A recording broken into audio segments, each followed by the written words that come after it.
오늘 8월 셋째 주일 접해 나온 여러분들에게 하나님의 크신 위로와 은혜와 평강 넘치기를 제 이름으로 축복합니다. 우리 한 번 더 이렇게 인사합니다. 하나님께 기쁨을 드리세요. 네, 우리 하나님께 기쁨을 드린 여러분 되기를 제 이름으로 축복합니다. 교회에서 청년 중에 너 언제 결혼할 거니? 라는 질문을 들어본 청년이 있을 겁니다.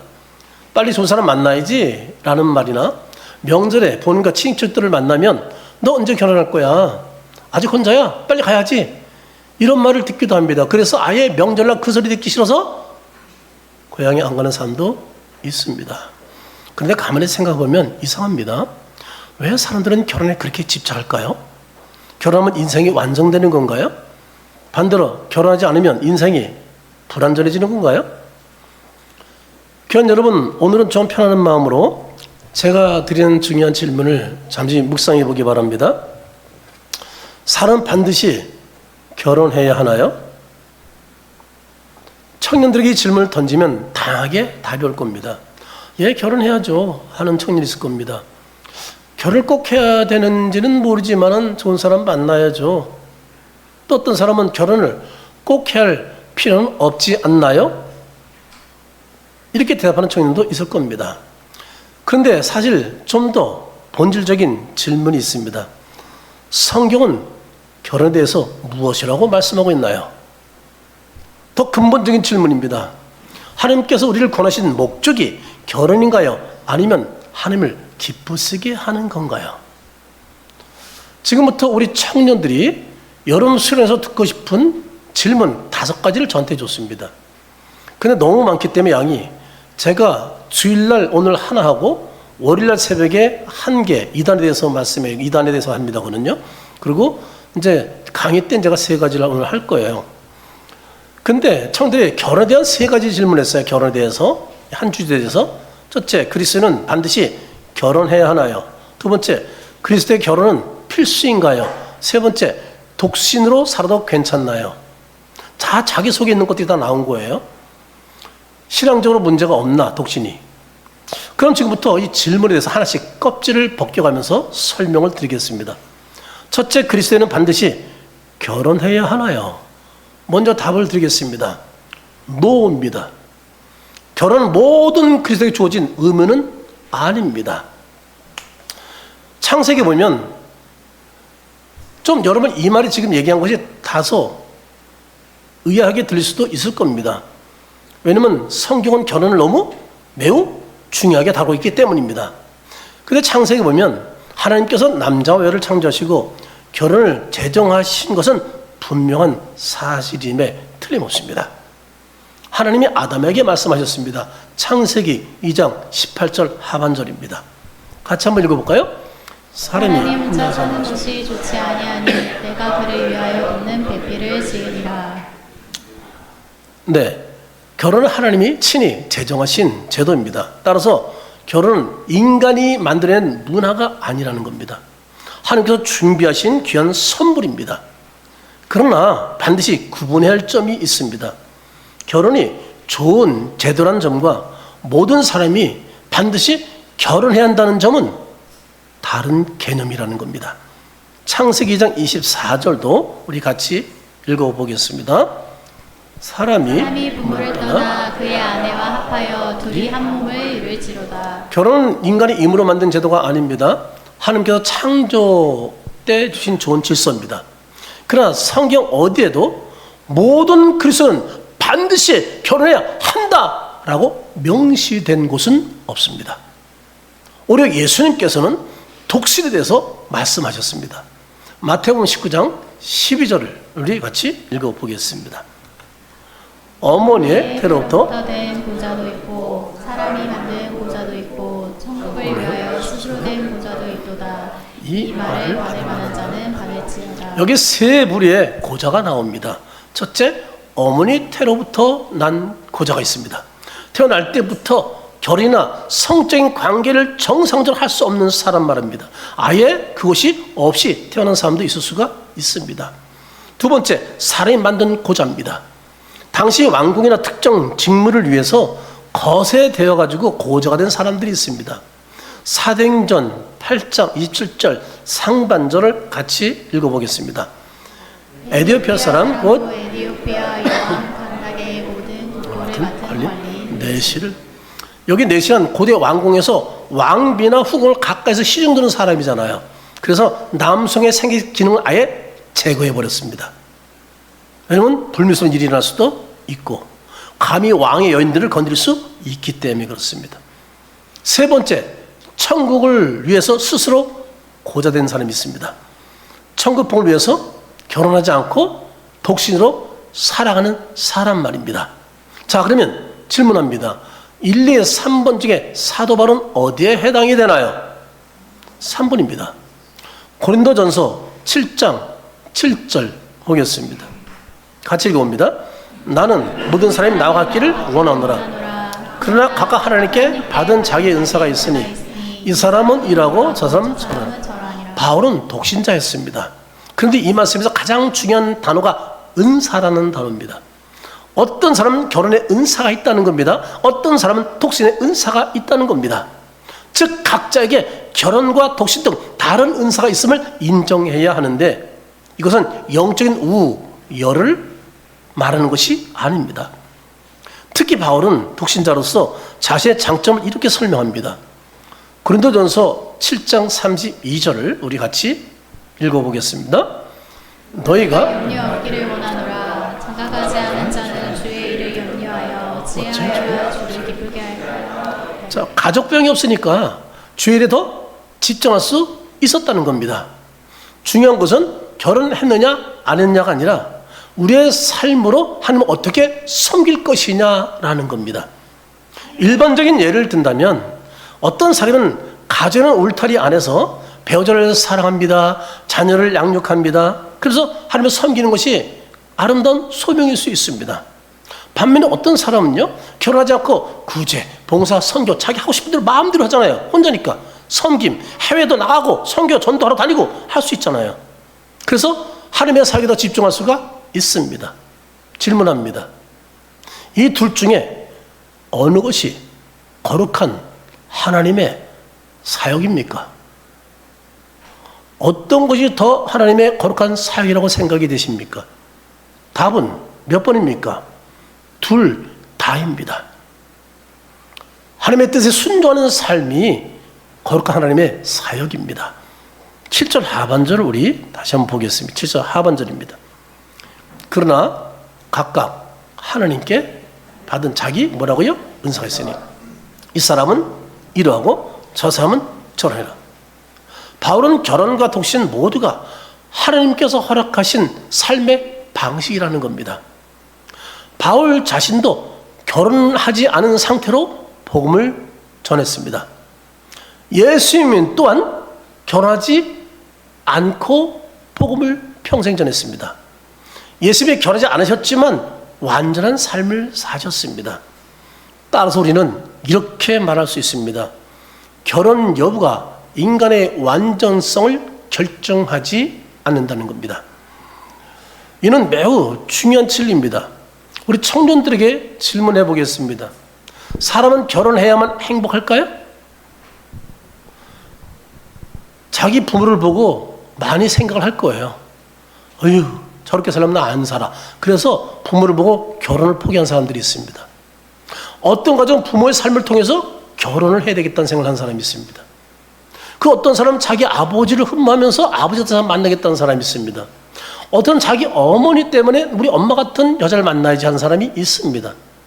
그러나 요즘 시대는 대다수가 부정적이라는 사실이 안타까운 현실입니다. 또 질문합니다. 배우자가 있어야만 행복하나요? 이것도 사실이 아닙니다. 그리고 배우자가 있어야 인생이 완성되는 건가요?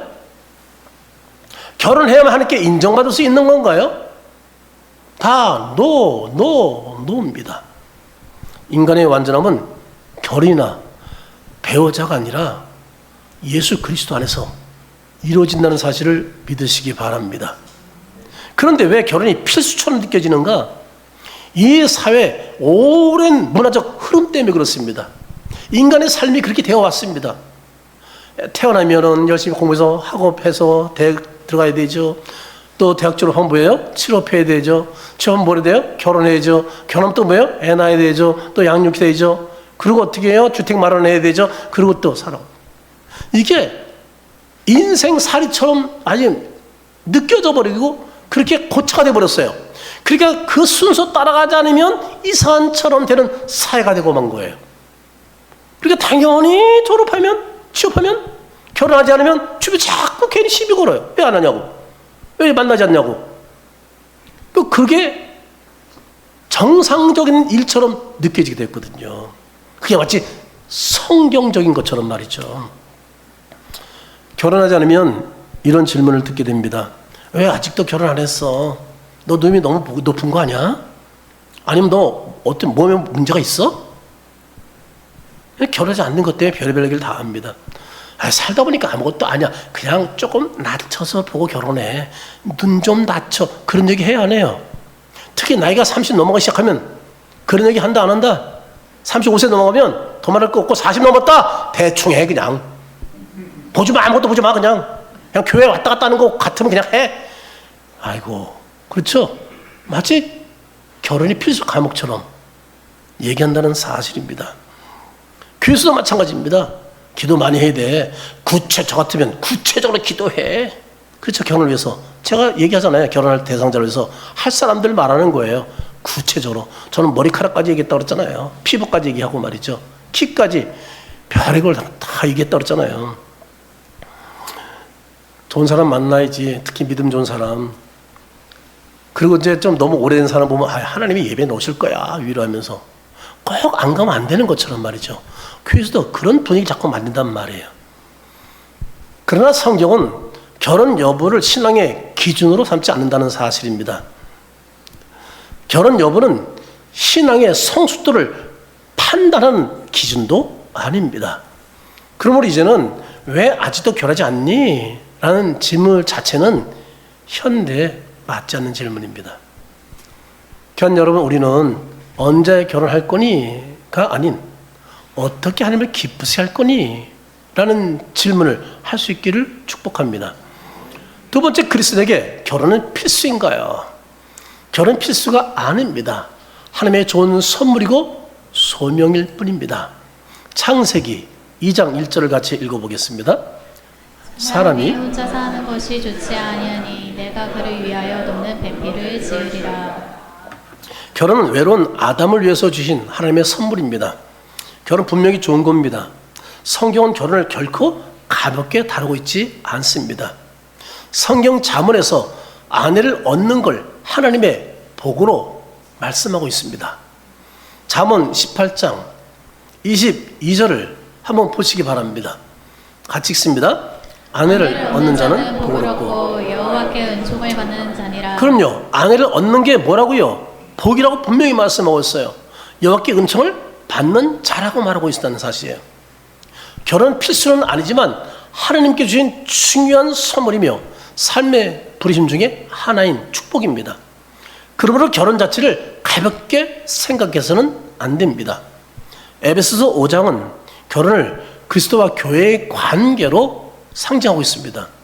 남편의 사랑은 그리스도의 사랑을 말합니다. 그리고 아내의 관계는 교회의 모습을 보여주고 있습니다. 따라서 결혼은 단순히 외로움을 해결하기 위한 수단?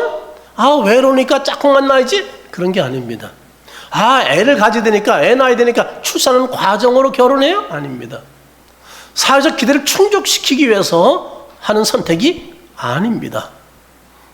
결혼은 두 사람이 함께 하나님을 잘 섬기도록 부르심을 받은 축복의 삶이 결혼입니다. 여기는 현실적인 측면도 존재합니다. 물론 개인의 자유를 일정 부분 제한합니다. 그러나 성경은 이를 부정적으로 보지 않습니다. 바울은 32절 하반절에 이렇게 말합니다. 장가가지 않은 자는 죄를 염려하여 어찌하여 주를 기쁘시게 할까 하되 뭐예요? 주께 집중할 수 있다는 겁니다. 반대로 장가간 사람은 33절 하반절 보시기 바랍니다. 어찌하여 아내를 기쁘게 할까? 눈치 보게 되죠. 집에 가서 아내가 딱 들어갔는데 출퇴근하러 들어갔는데 이상 팍 쓰고 있으면 뭐 때문에 그러지 어떻게 풀어주지 이런 생각 해야 된다 안 해야 된다 하게 되잖아요. 엄청 신경 쓰게 되잖아요. 여러분 아내들이요 옆에 남편에서 한번 째려보시기 바랍니다. 아마 오후에 돈 10,000원짜리 나올 겁니다. 아니 이게 보통 신경 쓰이는 게 아니에요. 그렇잖아요. 피곤해서 일하고 들어갔는데 아내가 딱 째려보고 있어. 그리고 불편을 막 드러나. 혼자서만 말이야. 어쩌고저쩌고. 좋은 사람 만나서 밥 먹고 다니고. 아니, 나가서 밥 먹지. 직장생활때 밥 안 먹고 다녀? 또 커피도, 식사했으니까 커피도 마시지. 근데 나는 커피 마시러 나갈 시간 없어. 왜? 애 보느라고. 이게 싸움이 되는 거야. 아무튼 그러니 얼마나 신경 쓰여요. 그런 일이 있을 수 있다는 거예요. 어찌하여 아내를 기쁘게 할까? 이렇게 생각한다면 기쁘게 할까? 이는 옳고 그름의 문제가 아닙니다. 삶의 중심이 다르다는 겁니다. 독신일 때는 오늘 선교 가자 그러면 그냥 지금 당장 싸고 선교 떠날 수 있어요. 근데 결혼한 사람은 누구한테 도장받아야 돼? 그러니까 여보 지금 선교 갈 일이 급히 생겼는데 가도 될까? 안 돼 이번에. 비행기표 안 끊어줘. 간다 못 간다? 못 가는 거예요. 서로 부가 싸우고 갈 수는 없잖아요. 배우자가 반대하면 결정하기가 쉽지가 않습니다. 독신일 때는 개인의 시간과 모든 자원들이 그냥 그 일에 집중이 될 수 있어요. 근데 결혼 이후에는 가정과 가족이 중심이 된다는 겁니다. 거기다가 자녀까지 생기면 책임이 더 커집니다. 모든 게 자식 중심으로 돌아갑니다. 그래요, 안 그래요? 그래서 축구 좋아하던 사람이 축구 갈 시간이 없어. 왜? 애 봐야 되니까. 골프 치던 사람이 골프 갈 시간이 없대. 왜? 애 봐야 되니까. 자녀 양육해야 되니까. 그렇게 바뀔 수밖에 없는 거예요. 따라서 결혼은 단순한 감정적 관계가 아니라 사랑과 책임이 함께 요구되는 삶이 된다는 사실입니다. 바울은 결혼을 반대하는 것이 아닙니다. 바울의 핵심 메시지는 이것입니다. 결혼이든 독신이든 하나님을 중심에 두고 살아가느냐 이겁니다. 우리 35절을 같이 한번 읽어보겠습니다. 35절입니다. 내가 이것을 말하면 너희의 유익을 위하며 너에게 너에게 얼굴을 얼굴을 노려 함이 아니니 오직 너희로 하여금 이치에 합당하게 하여 흐트러짐이 없이 주를 섬기게 하려 함이라. 자, 바울의 목적은 단 한 가지입니다. 주님을 온전히 섬기는 삶이 중심이 되어야 한다는 겁니다. 결혼한 사람은 결혼 안에서 주님을 섬기고 독신인 사람은 독신의 자리에서 주님을 섬겨야 합니다. 남편을 섬기는 것도 예배라고 할 수 있습니다. 아내를 사랑하는 것도 예배라고 할 수가 있습니다. 가정을 자녀를 돌보는 것도 예배라고 할 수가 있는 겁니다. 다 거룩한 소명들입니다. 결국 중요한 것은 이것입니다. 결혼 여부가 아니라 우리의 중심이, 삶의 중심이 하나님이냐라는 것입니다. 여러분 결혼했습니다. 결혼 안 한 사람이 있습니다. 여러분 삶의 중심이 하나님이 맞습니까? 이 말을 하고 있는 거예요, 성경은. 그러니까 여러분, 결혼은 필수가 아닌 좋은 선물이고 소명임을 깨닫고 삶의 중심에 오직 주를 모시고 주를 기쁘시게 하는 삶을 살기를 주 이름으로 축복합니다. 그럼 세 번째 질문입니다. 독신으로 살아도 괜찮은가요? 요즘 이런 질문도 많고 이런 생각을 많이 갖고 있습니다. 제가 오늘 설교는요, 성경적으로 얘기하기 때문에 다른 것들은 제가 표현을 못하지만 우리 청년들한테는 이때 강의 시간에 사회적인 문제까지 제가 상담을 다 받을 거예요.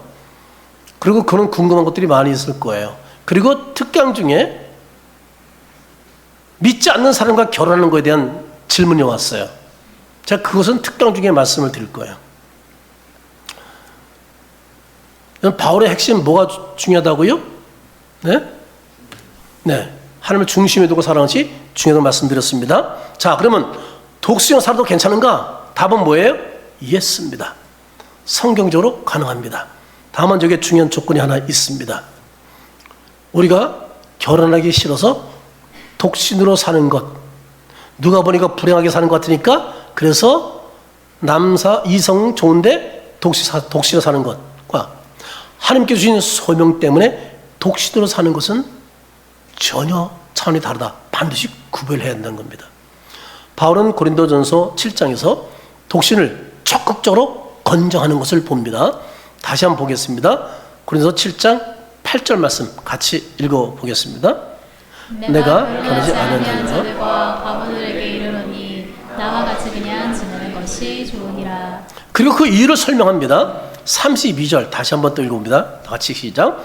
너희가 염려기를 원하노라. 장가지 않은 자는 죄를 염려하여 어찌하여 주를 기쁘시게 할까. 여러분, 독신의 핵심은 혼자 사는 게 아니에요. 독신의 핵심은 뭐예요? 내가 주님께 더 온전히 드리는 삶을 살고자 하는 것이 독신의 목적이라는 사실입니다. 그러므로 성경적인 독신은 나는 결혼하기 싫어. 아유, 뭐 주변에 보니까 아유, 나 혼자 잘 먹고 잘 살게 낫겠어. 이런 식의 독신은 성경적인 독신이 아니라는 거예요. 하나님께서 내게 주신 삶, 결혼이 아닌 독신으로 더 온전히 하나님께 드리겠습니다라는 고백 속에 독신이 성경적인 가르침이라는 사실입니다. 35절 하반절 이렇게 말하고 있죠. 흐트러짐이 없이 주를 섬기게 하려 함이라. 무슨 얘기예요? 독신은 더 하나님께 집중할 수 있는 삶이 될 수 있다는 장점이 있다는 것을 말하고 있는 겁니다. 많은 신학자들도 동일하게 설명합니다. 결혼과 독신은 경쟁 관계가 아니다. 하나님께서 허락하신 서로 다른 삶의 방식이다라고 말입니다. 따라서 독신은 단순히 결혼하지 않은 상태가 아니라 현재 삶을 통해 하나님을 섬기는 하나의 선택된 삶을 사는 방식의 얘기예요. 그러나 균형이 필요합니다. 바울은 9절 상반절에 보세요. 만일 뭐라고요? 절제할 수 없거든 뭐라고요? 결혼하라. 뭐예요? 자기는 독신을 하려고 그랬더니 너무 여자 생각이 많이 나. 남자 생각이 많이 나. 아우, 누구하고 뽀뽀도 하고 싶어. 그럼 뭐 하라는 거예요? 결혼하라는 거예요. 그건 독신의 은사가 있는 사람이 아니거든요. 매우 현실적인 권면을 지금 하고 있는 거예요. 결혼을 향한 소망도 살아가고 싶은 마음도 자연스러운 겁니다. 어떤 사람은 그래요. 나는 결혼하지 않고 이 여자 저 여자 마음대로 즐기며 살 거야. 그런 독신이라면 저주받은 독신이죠. 그렇죠. 근데 세상에 이런 사람들이 많다, 적다. 꽤 점점 많아지고 있다는 사실이 너무 안타깝고, 결혼 전에 해볼 거 다 해보고 궁합이 안 맞으면, 궁합이 안 맞으면 안 살면 되지.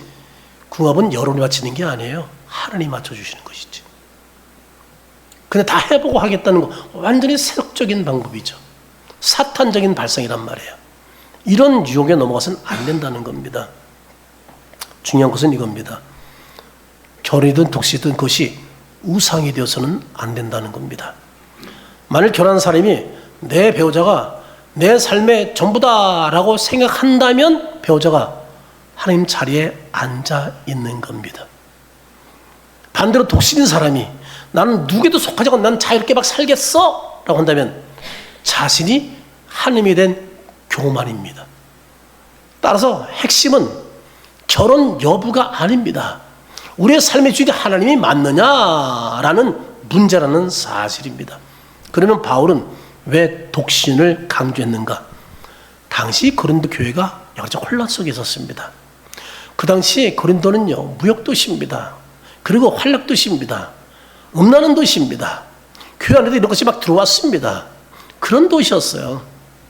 성적인 문제도 있었습니다. 그리고 결혼과 독신에 대해서 잘못 오해하는 사람이 너무 많았던 겁니다. 그래서 바울이 분명히 말하는 겁니다. 세상 기준에 휘둘리지 말라고 말이죠. 그리고 결혼했든 독신이든 주님을 기쁘시게 하는데 목적을 둬야 된다는 것을 분명히 가르치고 있는 겁니다. 이것이 복음의 핵심입니다. 저와 여러분은 하나님의 은혜로 독생자를 보내셔서 우리 죄를 대신해서 죽게 하심으로 그분을 믿음으로 공짜로 구원받은 사람들입니다. 그 천국까지 이제 우리는 소망을 갖고 있는 사람입니다. 영원한 천국의 주님과 만나 영원히 살 사람들입니다. 그런 사람들이 세속적인 방법을 따라가면 되겠어요? 우리 뭔가 다른 삶을 살아야 되죠. 거룩을 유지해야 되죠. 거룩을 떠난 결혼, 거룩을 떠난 독신은 전부 죄악이라는 사실을 우리가 잊어서는 안 됩니다. 그러므로 우린 질문이 바뀌어야 됩니다. 청년들은 내가 언제 결혼할 수 있나요? 질문도 중요하지만 그보다 먼저 물어야 할 질문은 하나님, 저는 지금 어떻게 주님을 기쁘시게 할 수 있나요? 라고 질문해야 됩니다. 그게 독신이면 그걸로 갑니다. 결혼이면 결혼을 하는 겁니다. 무엇이 주님을 기쁘시게 하는 거냔 말이에요. 여기에 목적을 둬야 된다는 겁니다. 좋은 배우자를 만나게 해주세요 라는 기도와 함께 드릴 기도가 있습니다. 제가 먼저 좋은 사람이 되어 주세요. 우리 예언자매가 이제 형은 형제와 이제 곧 결혼할 텐데, 날짜는 제가 정확히 모르지만 결혼할 텐데, 예언이가 이 좋은 사람과 지금 만난 거잖아요. 그래서 결혼하게 된 거잖아요. 둘이 또 서로 너무 사랑하고 서로 좋아해요. 근데 다시 말해요. 좋은 배우자를 만난 걸 감사하지 말고 여러분 자신이 좋은 배우자가 되길 바랍니다. 그러면 가정이 행복합니다. 가정이 왜 천국이 왜 아닌 거예요? 주님이 중심이 아닌 거예요. 당시 나를 맞춰달라는 거예요. 당시 나를 맞춰달라는 거예요. 그 다툼이 있는 거예요. 서로 배려하지 않고. 그러니까 자기 감정대로 표현하게 되고 자기가 하고 싶은 얘기를 거침없이 하는 거예요. 그러니까 가정이 위험해지잖아요. 근데 주님이 중심이면 남편을 먼저 배려해야 되거든요. 주님이 중심이면 아내를 먼저 배려해야 되거든요. 하고 싶은 말 하는 게 아니에요. 남편이 듣고 싶은 말을 해주거든요. 아내가 듣고 싶은 말을 해주거든요. 남편이 먹고 싶은 걸 해주거든요. 내가 하고 싶은 거 하는 게 아니라 아내가 먹고 싶은 걸 대접하거든요. 다르죠, 가치가. 그래서 여러분의 가정이 주님이 중심이 맞느냐는 거예요. 그러면 그 가정의 행복의 꽃이 활짝 피죠. 그 모습은 자녀들이 이런 남편, 이런 아내를 만나고 싶겠죠, 부모를. 결혼을 포기할 리가 없죠. 근데 현대인들이 그런 환경을 많이 못 보니까 제가 딸들하고 가끔 만나서 얘기하면 그래요. 아빠, 우리 같은 가정이 별로 없어. 화목한 가정이 별로 없어. 왜 이렇게 헤어진 가정이 많아? 왜 이렇게 이혼이 많아? 그런 시대지, 그런 시대. 우린 그런 시대를 닮아가면 안 되잖아요. 그래도 우리 교회는 경건하게 사는 부부가 많은 게 얼마나 고맙고 감사한지 몰라요. 너무 많아서 감사해요. 성경 전체 흐름을 보면 결혼은 창조 초기에 등장합니다. 그러나 성경의 마지막은 다릅니다. 요한계시록 19장에는 어린 양의 혼인잔치가 펼쳐지는 것을 발견하게 됩니다. 신랑이 누구예요? 예수님이십니다.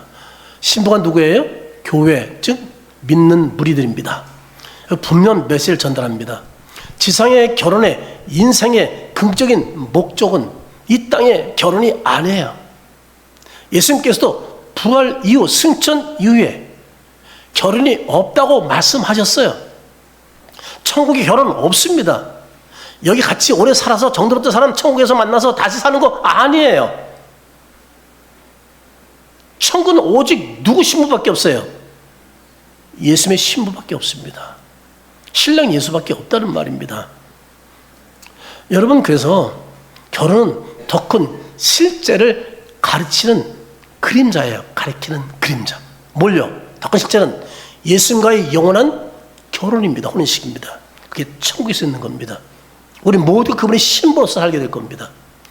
그분을 왕으로 모시고 그분을 신랑으로 모시고 그분 안에서 자유를 누리며 눈물과 근심과 걱정과 슬픔이 없는 그 나라에서 영원히 살게 될 겁니다. 그래서 영원한 결합, 영원한 결혼이 어디서 이루어진다고? 진짜는 천국에서입니다. 이 땅에서 이거는 하나의 샘플로 보여주는 그림자라는 거예요. 결혼과 배우자가 우리를 완성하는 것이 아닙니다. 우리를 완성하신 분은 예수님이십니다. 정리하겠습니다. 띄워주시기 바랍니다. 결혼을 하지 않았다고 부족한 사람이 아닙니다. 이미 우리는 하나님의 사랑받은 자녀입니다. 결혼했다고 해서 더 신앙이 성숙해지는 것도 아닙니다. 결혼은 완성해냅니다. 새로운 우리의 책임이 주어진 겁니다. 세 번째, 독신하면 현재 삶을 하나님께 뭐라고요? 드립니다. 매 순간 우리는 하나님께 드린 삶을 사는 거예요. 결혼했든 안 했든 청년이든 아이시든 예수님 만났으면 그분께 우리 자신을 드린 삶을 사는 겁니다. 교회 여러분, 우리는 독신이든 결혼이든 우리의 삶의 중심이 예수님인 줄 믿으시기 바랍니다. 예수님 우리를 구원하셨습니다. 우리의 삶의 이유, 목적이 되셨습니다. 혹시 제가 보낸 나 띄워주시기 바랍니다. 그리스도인에게 결혼은 필수가 아니며 독신은 뭐라고요? 실패도 아니다. 결혼이든 독신이든 하나님께서 주신 삶의 자리에서 누구를 사랑한다? 예수 그리스도를 가장 사랑하고 복음을 위해 살아가는 것이 신자의 참된 소명입니다. 한번 같이 읽어볼까요? 그리스도인에게 결혼은 필수가 아니며 독신은 실패도 아니다. 결혼이든 독신이든 하나님께서 주신 삶의 자리에서 예수 그리스도를 가장 사랑하고 복음을 위해 살아가는 것이 신자의 참된 소명이다. 네, 청년들에게 세 가지 최종리로 질문을 띄워드리겠습니다. 자, 그리스도는 꼭 결혼해야 하나요? 같이 읽어봅시다. 아니다. 결혼 명령이 아니다. 선물이요. 제가 질문하겠습니다. 그리스도에게 결혼은 필수인가요? 예수님과 바울과 예레미야처럼 독신으로 하나님을 섬긴 사람도 있다. 세 번째, 하나님께서 주신 소명으로 독신을 선택해도 되나요? 성경은 독신을 인정하며 특별히 주님을 섬기기 위한 독신의 가치를 인정하고 권장한다. 아멘이죠. 따라서 오늘 본문의 핵심은 결혼은 인생의 궁극적 목표는 아니라는 겁니다. 어떤 상태든 하나님을 기쁘시게 하는 것이 인생의 목표여야 합니다. 그럼 우리는 다 같이 이런 기도를 올렸으면 좋겠습니다. 같이 한 목소 기도하겠습니다. 주님, 결혼하든 독신이든 우리 삶의 중심이 오직 예수 그리스도가 되게 해주시고 예수를 찾기 전에 주님을 먼저 찾게 해주시고 결혼을 통해서도 주님을 섬기게 하시며 독신 시간 동안 주님께 온전히 드림으로 오직 예수 그리스도를 기쁘시게 삶을 되게 하옵소서. 예수님의 이름으로 기도드립니다. 찬송 여러분, 결혼은 명령이 아닌 하나님의 선물로서 결혼과 독신은 선택임을 깨닫고 오직 주를 섬기며 주를 기쁘시는 자로 살아가는 여러분 되기를 주의 이름으로 축원합니다.